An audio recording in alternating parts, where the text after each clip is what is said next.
来看天气变化，受到大陆冷气团的影响呢，今日透早新北市富贵角是11.8度，这是全台湾上低温的所在。冷气团一个发威，气象局继续对新竹县、苗栗县发布有可能出现10度以下低温的黄色的警号。今日嘉南、新竹县至甲苗栗县、金门、马祖体感的温度拢较无10度。所以我明仔载冷气团会减弱，不过明仔载暗时开始，受到南风分系影响，水汽增加。 全台湾会开始落雨，跨年夜煞来有东北季风会来，所以讲北部、东北部有可能会湿湿冷冷，伫即款的天气中跨年。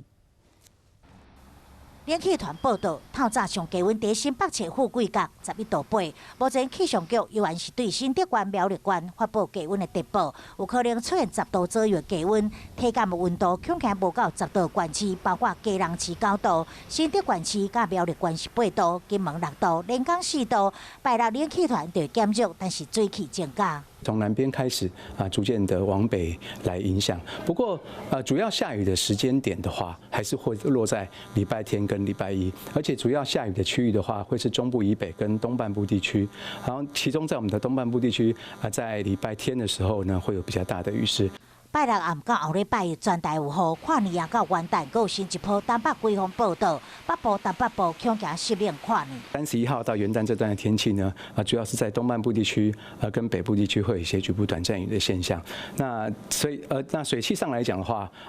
也要到